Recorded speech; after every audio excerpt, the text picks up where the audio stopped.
అయింది. చిట్ట చివర పూరుడికి రాజ్యం ఇచ్చాడు.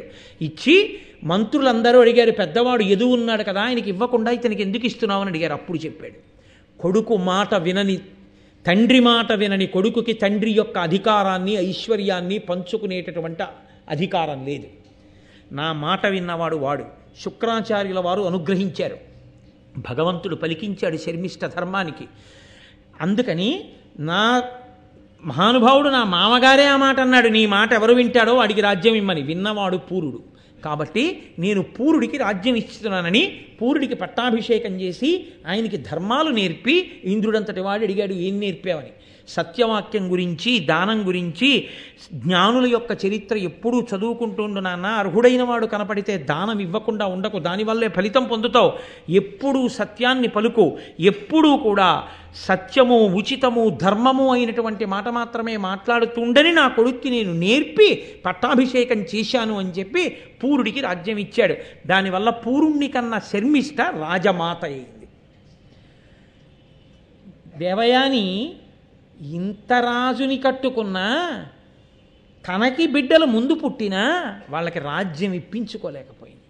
ఏ అహంకారం పట్టుకుందో అదే తన కొడుకులకి రావలసిన సంపదని కూడా పోగొట్టేసింది. ఏమిటి సాధించుకుంది చివరికి? ఏమిటి మిగల్చుకుంది చివరికి? కాబట్టి అహంకారమును దూరం పెట్టుకో. నీ అంత నువ్వు ప్రయత్నం చేయి. నీ అంత నీవు అహంకారమును విడిచిపెట్టలేకపోతే సత్పురుషులతో సాంగత్యం చేయి. మహాత్ములతో కలిసి ఉంటే, వారి మాటలు వింటే, వారి నడవడి చూస్తే, వాళ్ళే అలా బతికినప్పుడు నాకేముందని ఇంత అహంకరించాలని నీవు అహంకారమును విడిచిపెట్టగలిగిన స్థితి నీకు కలుగుతుందని ఒక దివ్యమైన ఉపదేశంతో మహానుభావుడు మన యొక్క శ్రేయస్సు కోరి వేదవ్యాసుడు భారతాంతర్గతంగా ఇస్తే నన్నయ్య గారు ఋషితల్యుడై ఆంధ్రీకరించి మనని ఉద్ధరించారు. రేపు మహోత్కృష్టమైనటువంటి ఘట్టం. అందరూ సాధారణంగా వినాలి వినాలి వినాలని పరితపించిపోయేటటువంటి ఘట్టం. లోకంలో భారతం అంటే ఆదిపర్వంలో తప్పకుండా వినాలని కోరుకుంటారు. కణ్వ మహర్షి శకుంతల దుష్యంతోపాఖ్యానం రేపటి రోజున పరమేశ్వరానుగ్రహంగా ప్రారంభం చేసి చెప్పుకుందాం.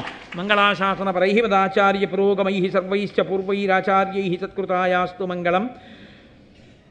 మంగళం కోసలేంద్రాయ మహనీయ గుణాత్మనే చక్రవర్తి తనూజాయ సర్వభౌమాయ మంగళం. ఉమాకాంతాయ కాంతాయ కామితార్థప్రదాయినే శ్రీగిరీశాయ దేవాయ మలినాథాయ మంగళం.